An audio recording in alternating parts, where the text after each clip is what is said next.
ਜੀ, ਜਿਸ ਤਰ੍ਹਾਂ ਆਪਾਂ ਡਿਸਕਸ ਕੀਤਾ ਸੀ, ਕਹਿੰਦੇ ਭਈ ਸਾਊਥ ਏਸ਼ੀਆ ਦੇ ਵਿੱਚ ਇੱਕ ਹੁਣ ਬਹੁਤ ਵੱਡਾ ਜਿਹੜਾ ਇਸ਼ੂ ਇਸ ਟਾਈਮ ਬਣਿਆ ਹੋਇਆ ਆ। ਕਲਾਈਮੇਟ ਸਾਇੰਟਿਸਟ ਇਹ ਕਹਿੰਦੇ ਆ ਵੀ ਹੀਟ ਵੇਵ 120 ਡਿਗਰੀ ਫਾਰਨਹਾਈਟ ਤੱਕ ਪਹੁੰਚ ਸਕਦੀ ਹੈਗੀ ਆ। ਪਿਛਲੇ ਦਿਨਾਂ ਦੇ ਉੱਤੋਂ ਇੰਡੀਆ ਤੇ ਪਾਕਿਸਤਾਨ ਬਹੁਤ ਜ਼ਿਆਦਾ ਜਿਹੜੀ ਹੀਟ ਆ ਚੱਲ ਰਹੀ ਆ। ਦਰਜਨਾਂ ਦੇ ਹਿਸਾਬ ਲੋਕਾਂ ਦੀਆਂ ਮੌਤਾਂ ਜਿਹੜੀਆਂ ਹੋ ਚੁੱਕੀਆਂ ਹੈਗੀਆਂ। ਅੱਜ NPR ਨੇ ਵੀ ਤੇ CNN ਨੇ ਵੀ ਸਪੈਸ਼ਲ ਰਿਪੋਰਟ ਇਹਦੇ ਉੱਤੇ ਰਨ ਕੀਤੀ ਹੈਗੀ ਆ। ਕਹਿੰਦੇ ਭਈ ਹਾਈਐਸਟ ਰਿਕਾਰਡ ਹੋਇਆ ਹੀਟ 122 ਸਾਲਾਂ ਬਾਅਦ ਹੁਣ ਜਿਹੜਾ ਕੱਲ ਉੱਤੇ ਹੋਇਆ ਸੀ 100 ਡਿਗਰੀ ਦੇ ਕਰੀਬ। ਨਿਊ ਦਿੱਲੀ ਦੇ ਵਿੱਚ ਵੀ 104 ਡਿਗਰੀ ਫਾਰਨਹਾਈਟ ਦੇ ਕਰੀਬ ਟੈਂਪਰੇਚਰ ਰਿਕਾਰਡ ਹੋਇਆ ਹੈਗਾ ਆ। ਬਹੁਤ ਸਾਰੇ ਸਕੂਲ ਬੰਦ ਵੀ ਕੀਤੇ ਗਏ ਹੈਗੇ ਆ। ਪਰ ਪ੍ਰੋਬਲਮ ਇਹ ਆ ਬੰਬੇ ਵਗੈਰਾ ਵਿੱਚ ਵੀ ਕਹਿੰਦੇ ਵੀ ਇੰਨਾ ਜ਼ਿਆਦਾ ਟੈਂਪਰੇਚਰ ਆ, ਸਿਰਫ ਕੁਛ ਫ੍ਰੈਕਸ਼ਨ ਮੇਬੀ ਲੈਸ ਦੈਨ 1% ਲੋਕ ਜਿਹੜੇ ਅਮੀਰ ਆ ਜਿਨ੍ਹਾਂ ਦੇ ਘਰ ਵਿੱਚ AC ਆ ਜਾਂ ਜਨਰੇਟਰ ਲੱਗੇ ਹੋ ਆ, ਬਾਕੀ ਆਮ ਜਨਤਾ ਤਾਂ ਵਿਚਾਰੀ ਇੱਦਾਂ ਹੀ ਰਹਿੰਦੀ ਹੈਗੀ ਆ। ਸੋ ਉਹਦੇ ਨਾਲ ਮੌਤਾਂ ਦੀ ਗਿਣਤੀ ਵੀ ਬਹੁਤ ਜ਼ਿਆਦਾ ਜਿਹੜੀ ਵੱਧ ਰਹੀ ਹੈਗੀ ਆ। ਡਾਕਟਰ ਚਾਂਦਨੀ ਸਿੰਘ ਇੱਕ IPCC ਲੀਡ ਆਥਰ ਹੈਗੇ ਆ, senior researcher Indian Institute of Human Settlements ਦੇ। ਉਹਨਾਂ ਨੇ ਕਿਹਾ ਵੀ ਇਹ ਜਿਹੜੀ ਹੀਟ ਵੇਵ ਆ ਅਨਪ੍ਰੈਸੀਡੈਂਟ ਆ, ਬਹੁਤ ਜ਼ਿਆਦਾ ਹੈਗੀ ਆ। ਇਹਦੇ ਨਾਲ ਜਿਹੜੀਆਂ ਫਸਲਾਂ ਆ ਉਹਨਾਂ ਦੇ ਵਿੱਚ ਵੀ ਝਾੜ ਬਹੁਤ ਘੱਟ ਹੋਈ ਆ। ਪੰਜਾਬ ਦੇ ਵਿੱਚ ਇੱਕ ਗੁਰਵਿੰਦਰ ਸਿੰਘ ਹੈਗੇ ਡਾਇਰੈਕਟਰ ਆਫ ਐਗਰੀਕਲਚਰ, ਉਹਨਾਂ ਨੇ ਕਿਹਾ ਵੀ 7 ਡਿਗਰੀ ਦੇ ਕਰੀਬ ਜਿਹੜਾ ਟੈਂਪਰੇਚਰ ਵਧਿਆ ਆ ਤੇ ਜਿਹੜੀ ਕਣਕ ਦੀ ਝਾੜ ਆ ਉਹ ਬਹੁਤ ਘੱਟ ਹੋਈ ਹੈਗੀ ਆ। ਇਸੇ ਤਰ੍ਹਾਂ ਪ੍ਰੋਬਲਮ ਕੀ ਆ ਵੀ ਇੰਡੀਆ ਤੇ ਪਾਕਿਸਤਾਨ 'ਚ ਬਹੁਤ ਸਾਰੇ ਲੋਕ ਬਾਹਰ ਕੰਮ ਕਰਦੇ ਜਾਂ ਖੇਤਾਂ 'ਚ ਕੰਮ ਕਰਦੇ ਆ, ਕੰਸਟਰਕਸ਼ਨ ਕਰਦੇ ਆ, ਮੈਨੂਅਲ ਲੇਬਰ ਕਰਦੇ ਆ। ਆਫਿਸਿਸ ਜਾਂ ਹੋਰ ਜੌਬ ਤਾਂ ਬਹੁਤ ਘੱਟ ਹੈਗੀਆਂ ਆ। ਸੋ ਇਹ ਜਿਹੜੇ ਲੋਕ ਬਾਹਰ ਕੰਮ ਕਰਦੇ ਆ ਉਹਨਾਂ ਦੇ ਉੱਤੇ ਜਿਹੜਾ ਆ ਹੀਟ ਦਾ ਬਹੁਤ ਜ਼ਿਆਦਾ ਜਿਹੜਾ ਅਸਰ ਪੈਣ ਜਾ ਰਿਹਾ ਆ।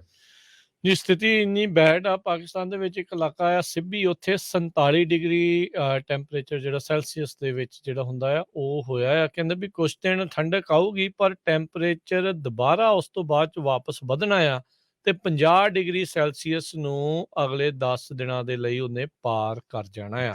ਸੋ ਓਵਰਆਲ ਦੁਨੀਆ ਭਰ ਦੇ ਵਿੱਚ ਤਾਪਮਾਨਾਂ ਦਾ ਜਿਹੜਾ ਇਹ ਵਾਧਾ ਆ ਨਾਰਮਲ ਦੇ ਨਾਲੋਂ ਕਾਫੀ ਜ਼ਿਆਦਾ ਜਿਹੜਾ ਉਹ ਹੁੰਦਾ ਜਾ ਰਿਹਾ ਆ।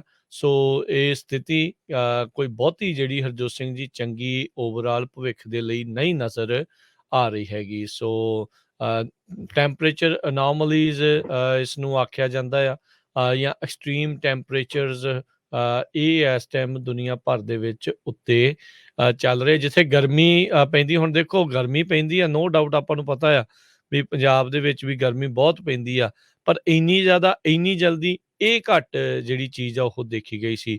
ਸੋ ਸੇਮ ਸਥਿਤੀ ਜਿਹੜੀ ਹਰਜੋਤ ਸਿੰਘ ਜੀ ਆਪਾਂ ਨੂੰ ਬਾਰ-ਬਾਰ ਦੇਖਣ ਨੂੰ ਮਿਲ ਰਹੀ ਆ।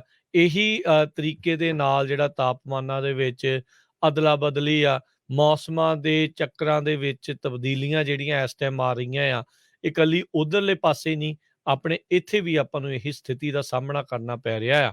ਮਾਰਚ ਅਪ੍ਰੈਲ ਦੇ ਮਹੀਨੇ ਦੇ ਵਿੱਚ 2 ਹੀਟ ਵੇਵਾਂ ਆਲਰੇਡੀ ਹੀਟ ਵੇਵਸ ਕੈਲੀਫੋਰਨੀਆ ਦੇ ਵਿੱਚ ਆਪਾਂ ਝੱਲ ਚੁੱਕੇ ਹਾਂ, ਦੇਖ ਰਹੇ ਹਾਂ ਤੇ ਆ ਰਹੇ ਜਿਹੜੇ 2-4 ਦਿਨ ਆ ਫਿਰ ਇੱਥੇ ਤਾਪਮਾਨ ਹਰਜੋਤ ਸਿੰਘ ਜੀ 95 ਡਿਗਰੀ ਤੱਕ ਜਾਵੇਗਾ ਫਾਰਨਹਾਈਟਸ ਦੇ ਵਿੱਚ। ਸੋ ਅਚਾਨਕ ਗਰਮੀ ਵੱਧ ਜਾਣੀ, ਫਿਰ ਠੰਡੀਆਂ ਹਵਾਵਾਂ ਆਉਣੀਆਂ। ਚਲੋ ਸਿਹਤ ਦੇ ਉੱਤੇ ਤਾਂ ਅਸਰ ਪਾਉਂਦਾ ਹੀ ਪਾਉਂਦਾ ਆ। ਇਸ ਦੇ ਨਾਲ ਖਾਸ ਕਰਕੇ ਫਸਲਾਂ ਨੂੰ ਬਹੁਤ ਜ਼ਿਆਦਾ ਫਰਕ ਪੈਂਦਾ ਆ। ਪਿਛਲੇ ਮਹੀਨੇ ਆਈ ਥਿੰਕ ਫਰਵਰੀ ਦੇ ਵਿੱਚ ਅਚਾਨਕ ਪਏ ਕੋਰੇ ਦੇ ਨਾਲ ਇਸ ਵਾਰ ਬਦਾਮਾਂ ਦੇ ਤੇ ਹੋਰ ਪੀਚ ਦੇ ਬਹੁਤ ਸਾਰੇ ਬਾਗਾਂ ਦੇ ਉੱਤੇ, ਉਹਨਾਂ ਦੇ ਉੱਤੇ ਬਹੁਤ ਜ਼ਿਆਦਾ ਭੈੜਾ ਅਸਰ ਪਿਆ ਆ। ਬਹੁਤ ਜ਼ਿਆਦਾ ਫਸਲ ਜਿਹੜੀ ਆ ਉਹ ਨੁਕਸਾਨੀ ਗਈ ਹੈਗੀ ਆ। ਸੋ ਇਹ ਸਥਿਤੀ ਅਜਿਹੇ ਜਿਹੜੇ ਟੈਂਪਰੇਚਰਸ ਦੇ ਵਿੱਚ ਫੇਰ ਬਦਲੀ ਤਬਦੀਲੀਆਂ ਉਹ ਜ਼ਿਆਦਾ ਸਥਿਤੀ ਨੂੰ ਮਾੜੇ ਪਾਸੇ ਵੱਲ ਨੂੰ ਧੱਕ ਰਹੀਆਂ ਨੇ। ਨਤਾਰਾ ਇਹਦਾ ਹਾਲ ਦੀ ਘੜੀ ਕੋਈ ਬਹੁਤਾ ਨਜ਼ਰ ਨਹੀਂ ਆ ਰਿਹਾ, ਕਿਉਂਕਿ ਅੱਧੇ ਤੋਂ ਵੱਧ ਲੋਕ ਇਸ ਚੀਜ਼ ਨੂੰ ਮੰਨਣ ਤੋਂ ਇਨਕਾਰੀ ਆ ਵੀ ਕਲਾਈਮੇਟ ਦੇ ਵਿੱਚ ਜਿਹੜੇ ਚੇਂਜਿਸ ਆ ਉਹ ਆ ਰਹੇ ਆ। ਜੀ।